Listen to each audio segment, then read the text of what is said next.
Miradas, el programa que busca la conversación, la reflexión, nuevos puntos de visión de la realidad nacional. En TV Senado, que es un espacio de encuentro donde participan las autoridades más importantes del país, pero también las visitas ilustres, chilenos destacados a nivel mundial. Hoy tenemos el privilegio de tener con nosotros a Claudio Naranjo, médico de profesión, psiquiatra, pero yo lo considero más bien un filósofo de la vida, un cientista social, un pensador que está mirando la realidad contemporánea, tratando de inyectarle la esencia de lo que es la vida. Doy la bienvenida entonces a Claudio a nuestro espacio de conversación, un privilegio de tenerlo con toda la comunidad nacional. Un gran privilegio para mí. La visión que promueve Claudio Naranjo es una visión que en su parte más esencial podríamos llamar la recuperación del humanismo perdido. O de la humanidad perdida, por lo menos. El humanismo se ha puesto acartonado, se ha transformado en una disciplina académica.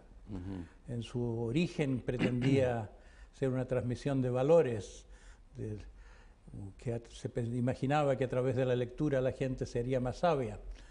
Pero como para entender las cosas escritas por los sabios hay que ser ya un poco sabio, generalmente la literatura muerta cae en oídos sordos. Y yo creo que se necesita hoy en día no leer los textos de los antiguos solamente, sino que atravesar por un proceso humanizante que no se apoya tanto en los escritos, sino en un proceso vivo, en un proceso tomado de los recursos que nos llegan tanto por las tradiciones espirituales como por la innovación psicológica. Se preguntarán las amigas y amigos televidentes, ¿y quién es Claudio Naranjo? ¿Cuál es su trayectoria? ¿Qué ha hecho a lo largo de su vida? ¿Cuál sería la reflexión sobre eso? Yo empecé como médico, y como médico me hice psiquiatra, y como psiquiatra me interesé no tanto en los psicóticos ni en los neuróticos,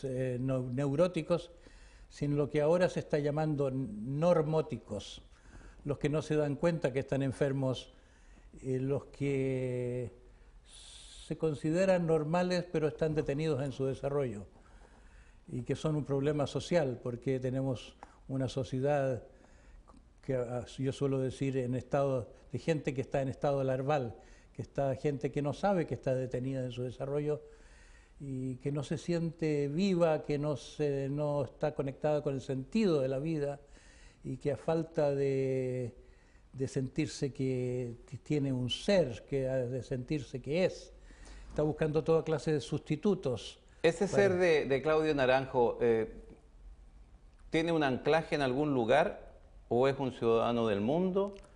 ¿Dónde desarrolla su interacción social? Yo, como las ballenas, doy todos los años una vuelta al globo pasando por ciertos puntos. Tengo en Berkeley mi casa, en Berkeley, en California, y allí escribo. Me he aislado de todo lo demás, no quiero responsabilidades, antes enseñaba. Mi trabajo comenzó en Berkeley, lo que se llama el Instituto SATS, que es un trabajo en grupos en que he hecho una síntesis de una serie de herencias, tanto espirituales como terapéuticas. Eso empezó en los años 70 en Berkeley. Y luego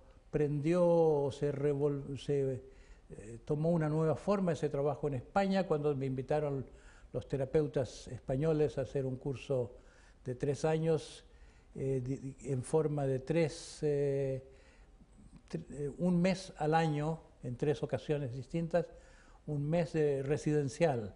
¿En qué lugar fue eso? Eso fue en la provincia de Almería, cerca de Mojácar, en el Mediterráneo.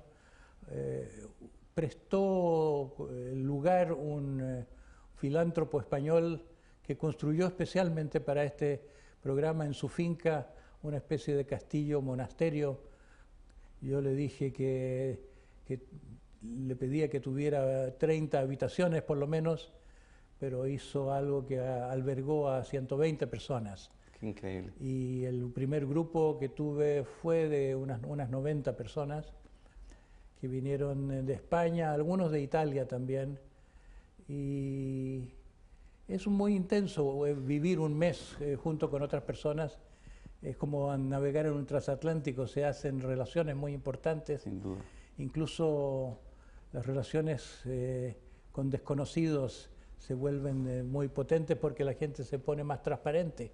En esta relación de relaciones, Barcelona, ¿qué significa? ¿Qué significado tiene en esta trayectoria migracional? Para mí es un lugar donde tengo muchos amigos y de donde han procedido la mayor parte de la gente que ha venido a mis programas en España. Mis programas en España empezaron en la provincia de Almería por disponer de este lugar, pero después migraron a otros lugares. Me fui después al lugar de nacimiento del Cid Campeador en el norte, en el País Vasco, y después en cierto momento se encontró un lugar que se llama la Casa Grande, que le perteneció a Vicente Huidobro. Ah, qué bonito. Una casa de 4 pisos en el campo, junto al Ebro.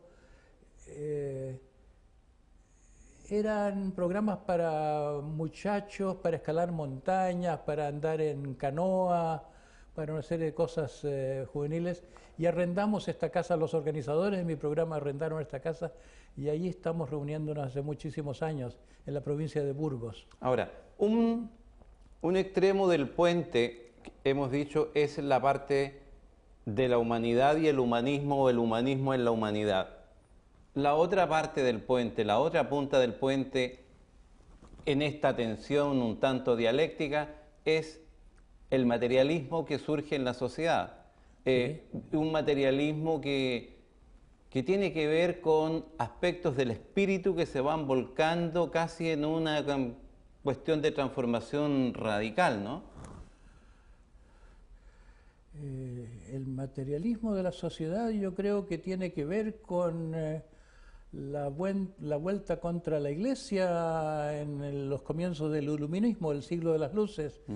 Es como que el dogmatismo de la Iglesia, el autoritarismo de la Iglesia promovió un movimiento de secularización que no conozco mejor frase que la que usan los ingleses y americanos. Dicen que hablan de tirar el niño con el agua del baño, como que por vaciar la bañera, que ya de agua sucia, no se nota que también arrojan al niño por la ventana. Es como por deshacerse de la Iglesia, se deshizo la sociedad de la intuición, porque la base de la fe es el pensamiento intuitivo, el contrapeso de la razón. Tenemos 2 hemisferios cerebrales. Uno es el cerebro pensador, otro es el cerebro potencialmente sabio, el cerebro... ¿Relacional podría ser? Ese está más abajo, ese emocional. El cerebro gestáltico, se podría decir, que ve las cosas en contexto. Son como 2 procesadores, un procesador analítico, el pensamiento discursivo, y el otro es el pensamiento intuitivo. Y el pensamiento intuitivo, en cierto modo, llega más lejos que el otro. Hoy se lee a Shakespeare, que vivió hace más de 500 años, pero no se lee a la literatura científica de hace 20 años, ya está pasada de moda. Esta propuesta de mirar en contexto o en perspectiva histórica va mucho más allá, me pareciera desprender de sus palabras, en el sentido de que también tiene anclajes en los clásicos de la historia, particularmente en Grecia. Bueno, los clásicos son los que han dicho grandes verdades y por eso llegan a hacerse clásicos, así que yo cito mucho a gente con la cual estoy de acuerdo, que ha vivido antes y cuyo pensamiento hoy se desconoce porque se vive en forma tan diversa. Se han olvidado valores antiguos. Se habla mucho de una pérdida de valores hoy en día. Yo creo que esa pérdida de valores también tiene que ver con la vuelta contra la religión establecida, y es como si por volvernos contra la autoridad eclesiástica nos hubiéramos vuelto contra algo más contra el espíritu. El espíritu no se manifiesta necesariamente en forma religiosa. Y hablando de educación, que es el tema que nos ha reunido, yo diría que necesitamos una educación para el espíritu sin religión. Una religión para el espíritu que vaya al meollo de las cosas, al desarrollo de la conciencia, saltándose el lenguaje de las religiones en lo posible, porque ya le tenemos alergia a las personas que nos quisieron inculcar verdades poco vividas. Y como dicen amigos... Déjeme poner un anclaje más todavía en esta búsqueda de la perspectiva, de donde arranca el pensamiento. Desde el fondo de la historia filosófica hemos tenido una tensión entre el yo, el ego, el alter ego, y el vos, el nos, el yo y el otro legítimo que emerge. Sí. Y es esa relación la que pareciera tener un proceso de alteración, porque no siempre el otro emerge como un legítimo, muchas veces aparece como un ilegítimo al que hay que anular o hay que dominar. Me gustaría una reflexión sobre ese punto. Bueno, cuando hablamos de lo humano no está en la razón. La razón la pueden tener los ordenadores que nos imitan. Los ordenadores, en cierto modo, en cuanto a pensamiento analítico, pueden hacerlo tan bien como nosotros. Lo que no pueden hacer los ordenadores es imitar nuestro pensamiento sintético, nuestro pensamiento artístico, nuestro pensamiento intuitivo. Pero más profundo, en cierto modo, que el pensamiento, pues ya sea racional o intuitivo, es la relación.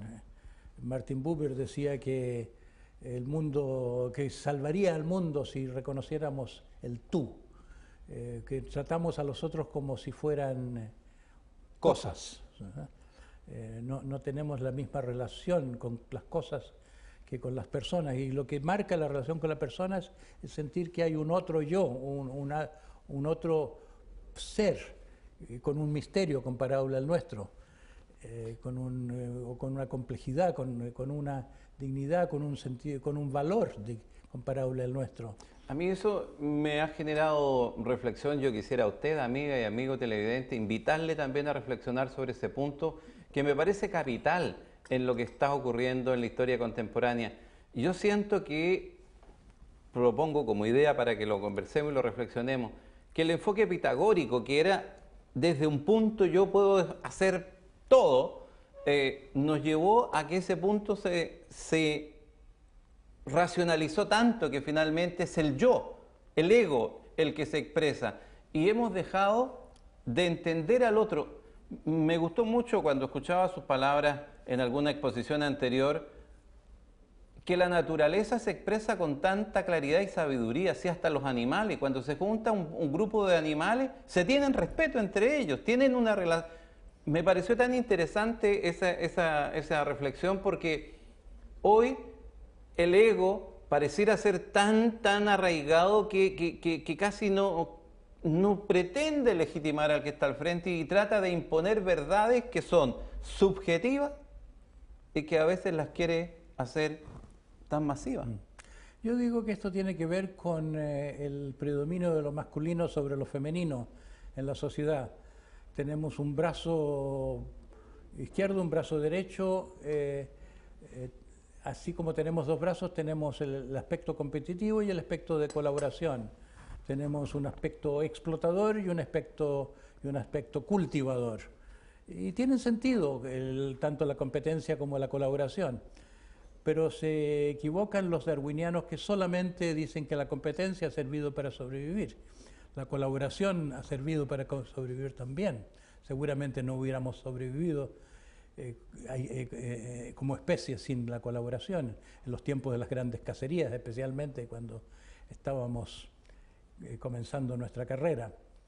Entonces hay una bióloga contemporánea que dice que así como las células tuvieron que juntarse para crear organismos multicelulares, que tal vez estamos en un momento crítico de la historia en que el individualismo tiene que ser trascendido, y si no somos capaces de colaborar, no pasamos a la próxima etapa de la evolución.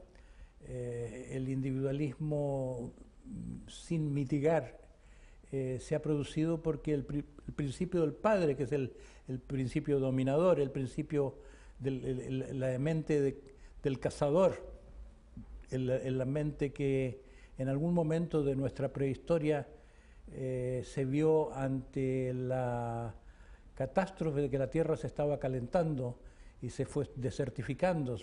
Hay estudios sobre el norte de África y el Oriente Medio.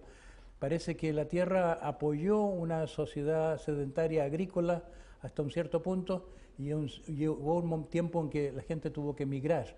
Y al migrar se hizo bárbara en el sentido de predadora. Y somos los hijos de los predadores, los que nos llamamos civilizados. Seguimos siendo predatorios. Vivimos como que llevamos en nosotros un programa de escasez y una economía de escasez basada en el pánico a no tener recursos, y se acumula y se especula innecesariamente porque hay el espectro de la escasez. Es como si estamos viviendo cada vez más al borde de un abismo. Y en cierto modo se está haciendo cierto eso. Se está justificando una política de naufragio. En los naufragios hay gente que se devora una a otra. Estamos en la etapa de el enfoque patrístico, de padre, ¿verdad? Y matrístico, de madre. Y pareciera que allí el doctor Naranjo nos está proponiendo una distinción entre uno y otro. Y ya volveremos sobre ese tema. Por ahora vamos a separarnos solo un minuto. Espérenos y no dejen nuestra compañía. Ya volvemos.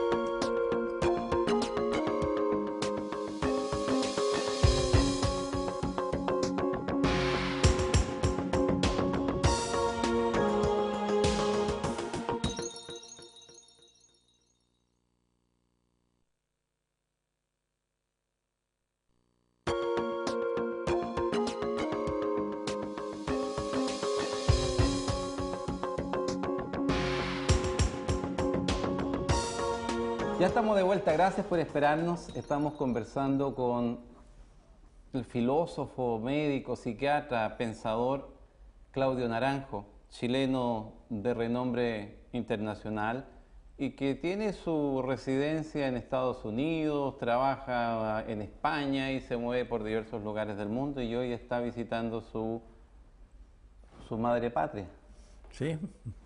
Estábamos hablando, además de la caracterización de esta concepción humana, y nos había usted regalado un pensamiento, la distinción entre lo patrístico y lo matrístico. Sí. ¿Qué nos puede decir? Yo tuve la influencia en mi juventud de un chileno que fue aquí conocido sobre todo y casi exclusivamente como escultor. Se llamaba Totila Albert, y que era en realidad más que escultor, poeta. Y yo siempre lo consideré un profeta absolutamente ignorado, desconocido por su ambiente, por su tierra. Y la visión de él es que nuestros tres cerebros o nuestras tres partes interiores son como el padre, la madre y el hijo. Que él fue el primer crítico de la civilización patriarcal, fue el primero que usó ese término en forma crítica, porque el patriarcado había sido descrito por Bachofen, contemporáneo de Nietzsche, al comienzo del siglo XIX, pero Bachofen lo planteaba como un paso adelante, como todos los historiadores que hablaban de que se dio un gran paso evolutivo con el calendario, con la escritura y tantas otras cosas. Y con los primeros centros urbanos. Y Totila Albert decía que con el patriarcado empezaron las guerras y que empezó la inequidad, empezaron los problemas sociales. Veía el patriarcado como fuente de todos los problemas, como raíz de los problemas colectivos. Esto ahora lo están repitiendo mucha gente, particularmente desde que se publicó un libro llamado El cáliz y la espada, de Rian Eisler, pues lo publicó Cuatro Vientos aquí en Chile, en que hablando de la civilización minoica, que fue matrística, plantea que una civilización que tenía ventajas sobre las que vinieron después. Y distingamos, patrístico pareciera ser, le pido que me corrija, un sentido más de autoridad, un sentido de control, un sentido de dominación. Sí, Matrístico pareciera ser, por lo que desprendo de esas palabras, es algo más amoroso, más intuitivo, más cobijante, sí. más, incluso un poco más permisivo, un poco más de espacio. Y el hijo, Ahí está la cosa. En la visión de Totila Albert entraba el hijo. En la visión de él de la historia de que empezamos por un filiarcado. Es otra manera de llamar ese nomadismo que vino antes de las culturas sedentarias, en que la política era autárquica, éramos anárquicos en el buen sentido de la palabra, en que cada individuo obedeciéndose a sí mismo, obedeciendo su vida instintiva, funcionaba armónicamente con la naturaleza. Luego vino la cultura matriarcal del neolítico, de los pueblos agrícolas originales, que se puede decir que el comienzo de la política tribal. El gobierno era grupal, como cuando llegaron los ingleses a Estados Unidos, querían comprar tierras y querían hablar con el jefe, pero si nosotros no tenemos jefe, todo lo discutimos en círculo, todas las cosas vemos en conjunto y la tierra no le pertenece a nadie.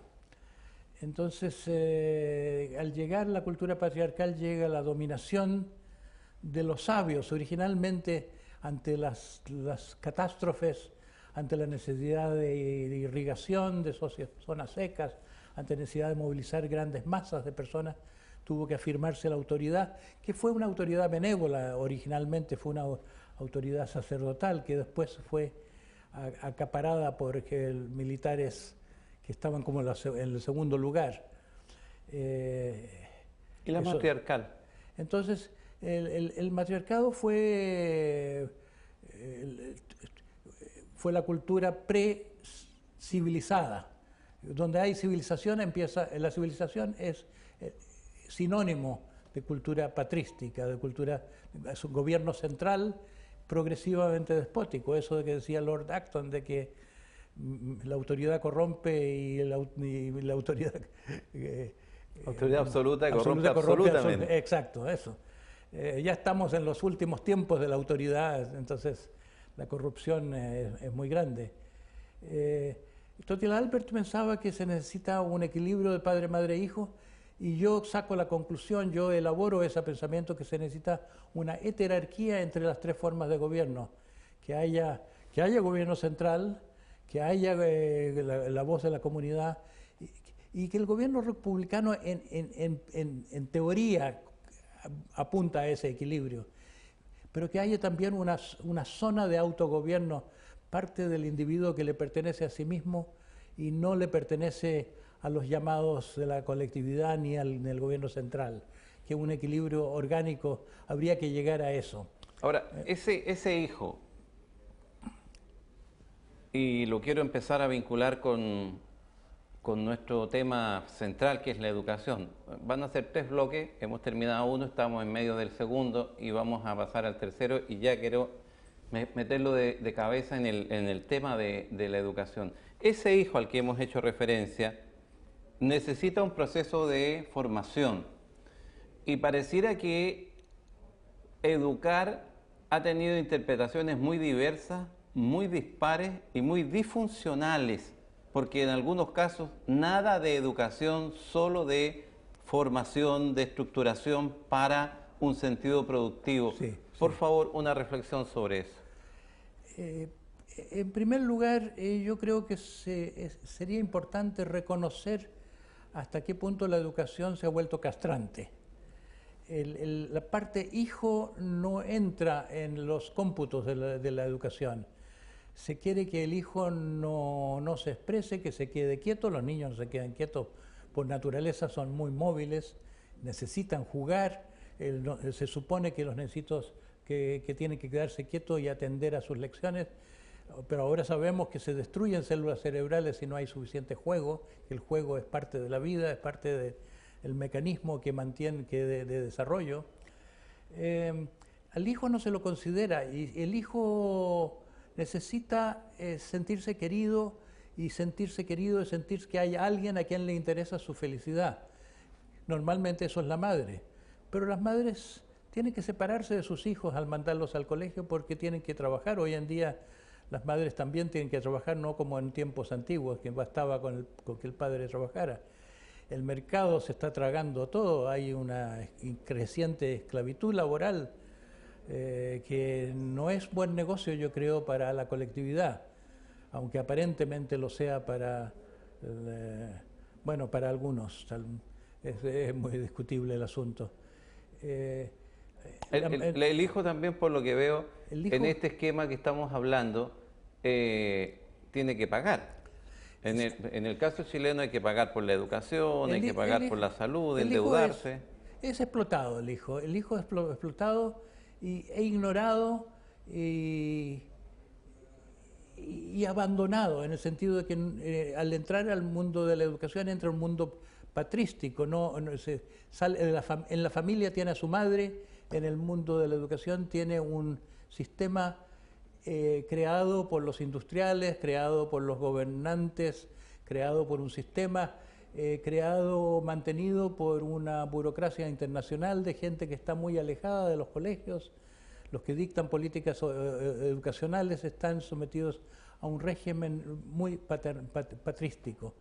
Entonces el hijo abandonado es un hijo hambriento de amor y la mayor parte de la gente anda buscando amor sin saberlo, buscando amor a través de todo, buscando reconocimiento, buscando aplausos, buscando ser alguien especial, o haciéndose el enfermo o creyéndose enfermo para llamar la atención y para tener socorro, o vengándose del poco amor recibido, rebelándose contra el sistema o contra todas las autoridades, o haciendo trampas, que es otra forma de rebelión.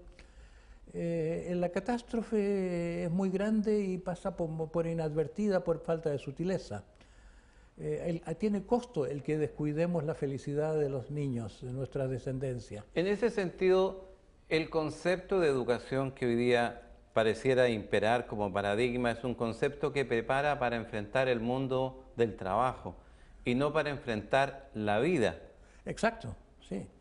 No se prepara, no se forma seres humanos, se forma futuros trabajadores o futuros trabajadores en las empresas, más específicamente. Ahora, ¿qué rol juega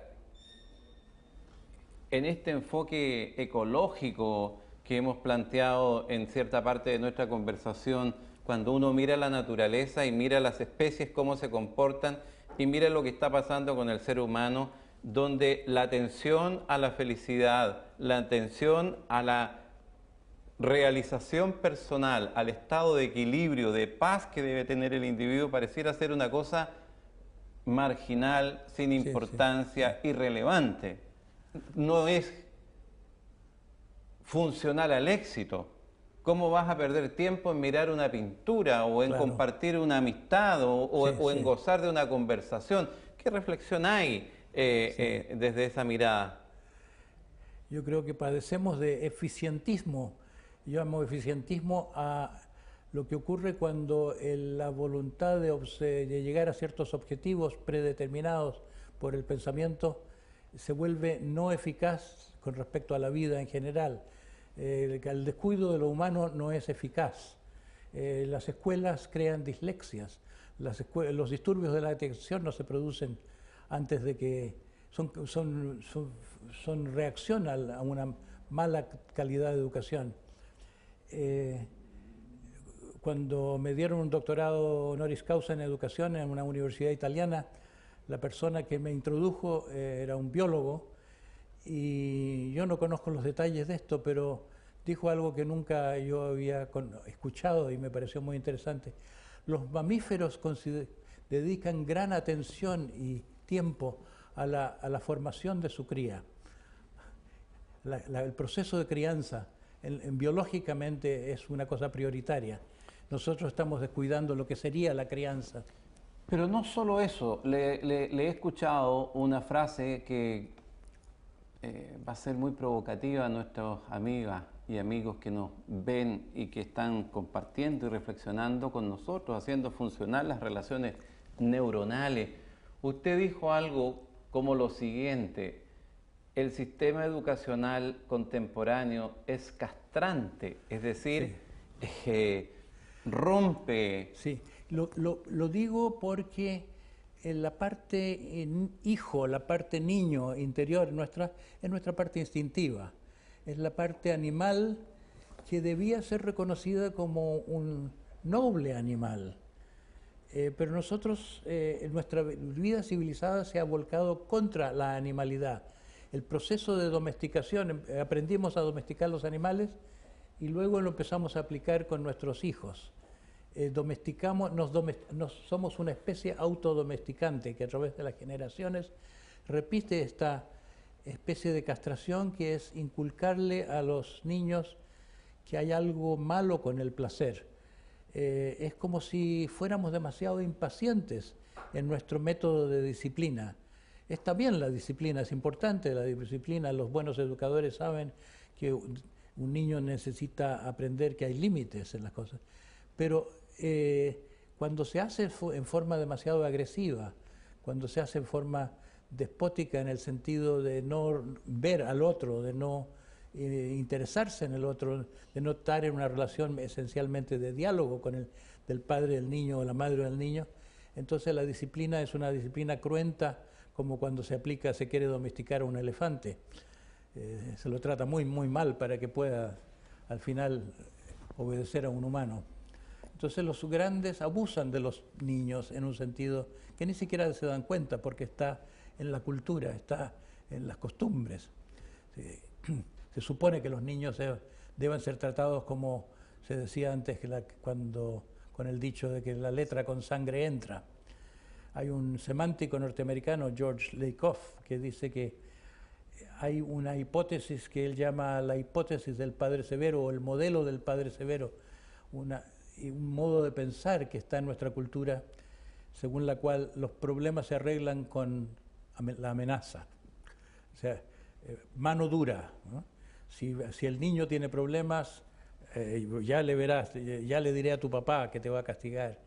Si hay delincuencia, pena de muerte, más leyes más severas, se criminaliza más a la gente. Entonces domina el principio de la severidad, de la amenaza, sobre el principio de la comprensión y del cariño, como si fuera más eficiente, y en cierto modo es más eficiente el poder amenazante a corto plazo, pero a largo plazo es desastroso. El doctor Claudio Naranjo nos está hablando de esta relación que en realidad tiene un nombre, es una relación de amor, una relación amorosa. Me parece a mí que vale la pena dejar planteado el que en estas relaciones la virtud es un tema, lo virtuoso es un tema relevante. Cuando uno observa la relación en un ecosistema, en un etos, en un medio ambiente, o mira los mamíferos, se da cuenta de que hay relaciones que son, claro, intuitivas, pero además donde el otro emerge como legítimo, y hay relaciones de virtuosidad. Sobre ese tema vamos a conversar en el tercer y último bloque, y además aplicado al tema de la educación. Ustedes espérenos, nos separamos solo un minuto. Ya volvemos.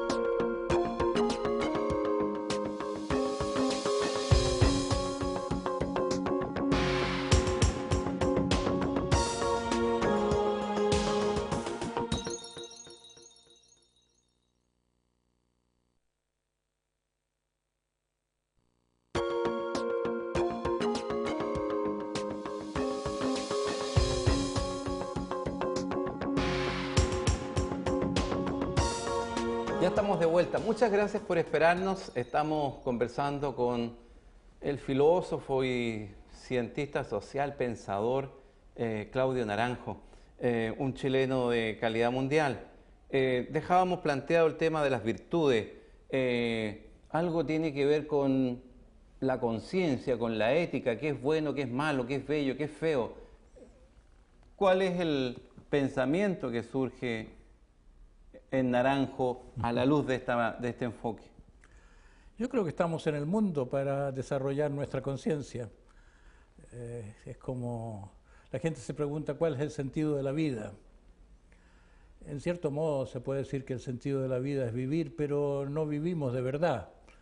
Entonces, porque no estamos viviendo de verdad, estamos sintiendo el vacío del sentido de la vida. Pero vivir de verdad comenzaría por realizar nuestras potencialidades, ser lo que somos.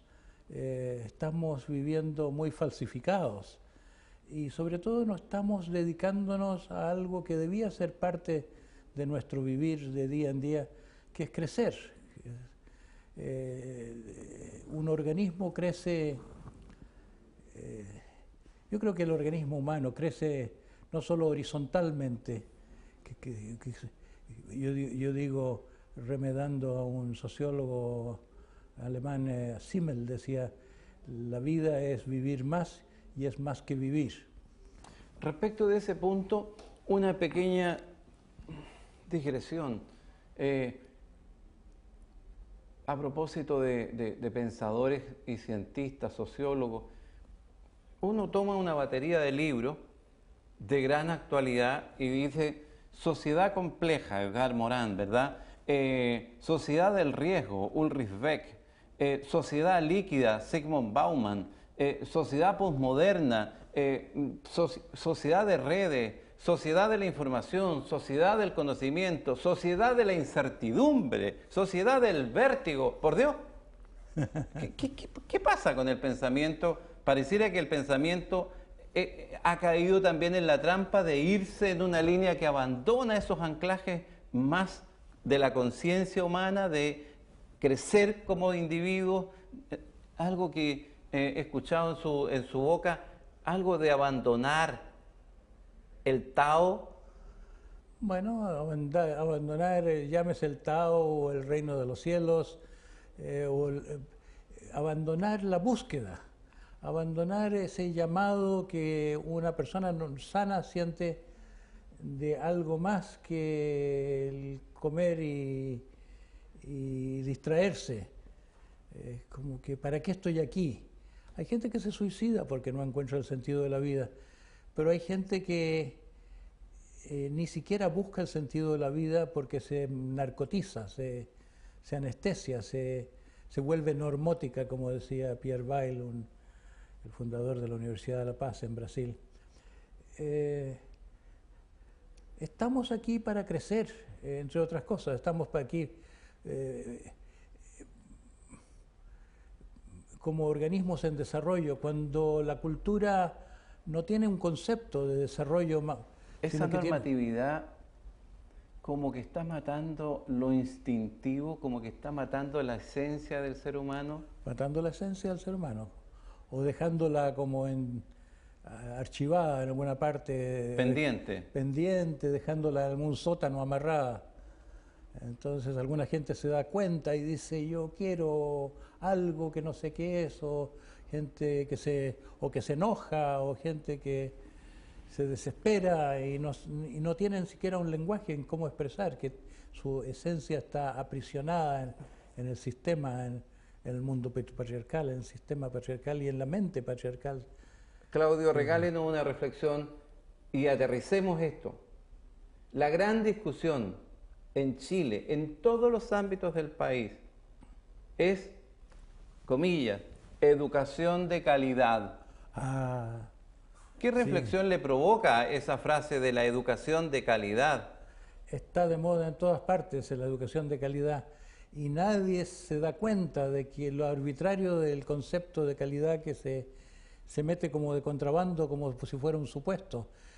El supuesto de que calidad es sacarse buena nota, cuando sacarse buena nota es saber repetir informaciones, y es una aberración concebir, y eso el famoso Freire, ¿cómo se llama? Freire lo decía, el sistema como de que hay alguien que sabe y como un banco que le estuviera pasando la información al que no sabe.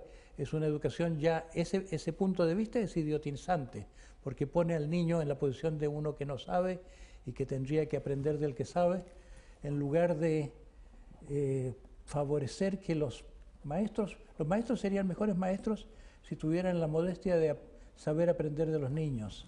Los niños ven lo obvio, rechazan la educación porque ven lo obvio de la irrelevancia de la educación y ven lo obvio de que los educadores no son verdaderamente personas capacitadas para educar en un sentido humano. Y pareciera que ahí, también aterrizando todo este bagaje que hemos hecho de conversación, pareciera que tampoco el niño siente que el sistema educativo, los ministros de educación, los equipos de profesores, los equipos directivos, estuvieran interesados en su felicidad, sino más bien en su productividad. Exacto, es la implícita explotación de la educación que tiene un lado implícitamente monstruoso de que se quiera explotar a los niños, a los más inocentes. Y usted que ha estado en tantos lugares reflexionando sobre esto, usted que habla con autoridades en diversos países para darle una orientación, una luz de orientación, de enfoque a la educación. Ya lo hemos dicho en el transcurso de la conversación, pero ¿cuáles son sus temas prioritarios? ¿Cuáles son los enfoques, las correcciones ontológicas, es decir, de la esencia del ser educacional que usted propondría? Sí. Bueno, yo digo que me gusta como lema de hablar del ideal de una educación para salir del patriarcado, una educación para salir de esta sociedad unilateral, unidimensional que tenemos en que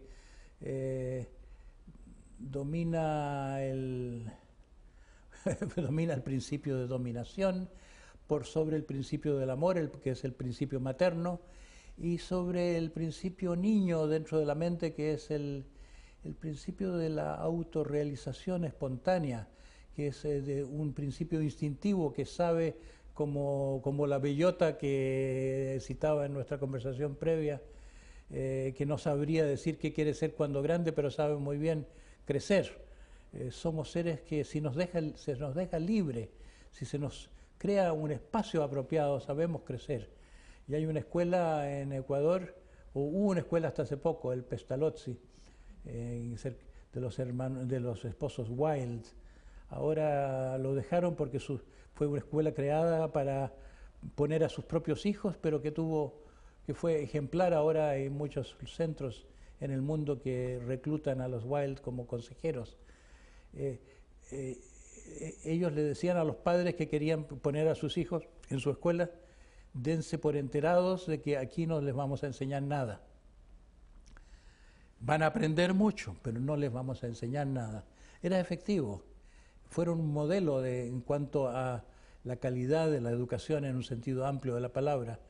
Salían más humanos y más felices, y porque estaban tan felices fueron capaces incluso de pasar los exámenes oficiales, que no era lo que se ponía de relieve no eran el programa de la escuela, sino porque les convenía para hacer camino, estar al tanto con los exámenes.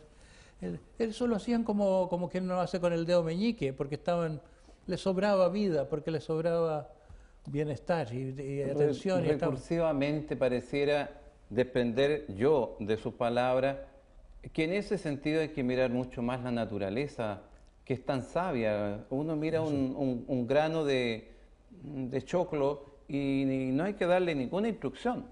Eso. Sale una hermosa mata, uno mira una semilla de lo que sea, y la naturaleza ya la ha configurado. El ser humano tiene esa potencialidad, tiene esa fuerza energética que siempre lo va a llevar a alguna posición y siempre virtuosa, ¿no? Sí, el mundo es tan autoritario que lo que no es obligatorio está prohibido, lo que no es prohibido es obligatorio. No hay un espacio libre, un espacio. Es como si no confiáramos en la naturaleza, no confiáramos en que hay fuerzas espontáneas. Y nos perdemos una gran cosa. Hay allí un tema que converge mucho con algún trabajo que yo estoy haciendo. En mi estudio doctoral, que que tiene que ver con las relaciones de poder, a mí una de las cosas que más me ha llamado la atención es cómo el poder siempre se entiende como un acto de dominar.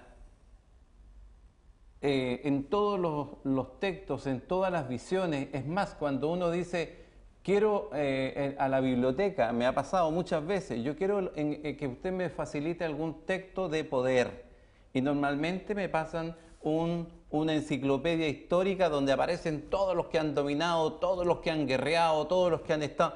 El concepto del poder es un concepto que está también castrado, en mi opinión, porque no alcanza a ver la otra parte del poder, que es el acto de ver al otro emergiendo legítimo y en consecuencia libre, Sí, válido. bueno, hay muchos tipos de poder. Hay el poder del amor, hay el poder espiritual, hay el poder de la persuasión. Hay muchas cosas que son poder en el sentido de poder hacer, pero no se puede desconocer qué problema ha sido en el mundo el poder de dominación y de amenaza. El mundo patriarcal se define porque hay un exceso de ese poder dominador. Entonces, en el tema que estamos hablando, que es el aspecto castrador de la educación, el aspecto que no le deja espacio libre al niño o a los procesos naturales de desarrollo, tenemos que reconocer que ahí se mete la cola del diablo, ahí mete el poder dominador, es el que quiere acaparar demasiado espacio. Claudio Naranjo, chileno, ciudadano del mundo, estas cámaras de TV Senado y de nuestro programa Nuevas Miradas busca remover, provocar Sí. en nuestra audiencia. ¿Cuál es su mensaje para la sociedad chilena, sus contertulios, sus compatriotas, especialmente a la juventud de nuestro país? Yo creo que todos los problemas del mundo derivan de una degradación de la conciencia, que la degradación de la conciencia tiene mucho que ver que vivimos en una partecita de nuestro sistema nervioso. Vivimos en nuestro cerebro izquierdo, que es el que está más coherente con la cultura científica, con la cultura del siglo de las luces, que ya muchos filósofos ven como obsoleto, por una cultura en que no solo falta el espacio para el afecto, el amor, porque todo está hecho poder conseguir, el poder de conseguir el poder del dinero en último término, sino que se desconoce la importancia del instinto de ser animales sanos ante todo. Si no somos animales sanos, somos enfermos, todo lo que hacemos nos sale mal.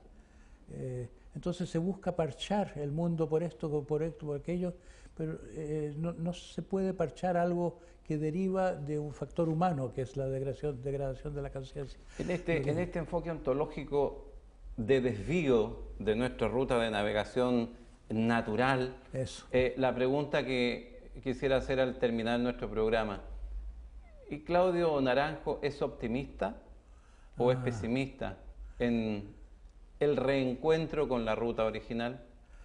Yo le voy a decir que soy optimista en un sentido raro de la palabra. Yo tengo fe en el naufragio. Yo creo que la catástrofe del mundo es nuestra mejor esperanza. No creo que se pueda salvar el mundo por el camino que va. Y entonces se ve este navío que navegamos, el navío patriarcal, el sistema que hemos construido desde los orígenes de la civilización, pero que se nos ha vuelto obsoleto. El espíritu conquistador, el espíritu hegemónico, el espíritu competitivo, en que cada uno tiene la razón y que lleva todo este individualismo que no deja espacio al otro, a la solidaridad, al interés de cada uno en el bien común. Todo este navío se hunde y le va a quedar a nuestros descendientes un mundo un poco dañado, depredado, dañado por además por la intersección del cambio climático con el daño que le estamos haciendo al planeta. Pero los que queden van a haber aprendido muy duramente por la catástrofe y van a tener que construir un mundo de mejor. Y el mensaje es anteponer la conciencia a todo, la calidad humana, empezar por el corazón, como le decía un sabio chino, aunque es legendario, al emperador, cuando el emperador quería arreglar su imperio, le decía, empieza por tu provincia. Pero ¿cómo arreglo mi provincia? Empieza por tu pueblo, la capital. Sí, pero ¿cómo arreglo la capital? Es muy grande. Empieza por tu palacio. Pero mi palacio es muy complejo y yo tengo tantas mujeres y concubinas y hay tanta gente que con distintas funciones. Comienza por tu familia. Pero mi familia ya tiene problemas muy serios y muy difíciles. Comienza en tu corazón. Maravilloso cierre de nuestro programa Nuevas Visiones. Claudio Naranjo, un sabio en mi opinión y un filósofo a quien la vida ha puesto en nuestro camino, y yo agradezco esta oportunidad, agradezco a mi país el poder a través del Senado regalarle conversaciones tan maravillosas. Para mí ha sido preciosa, espero que usted también la haya disfrutado. Un placer. Nos vemos en el próximo programa. Hasta pronto.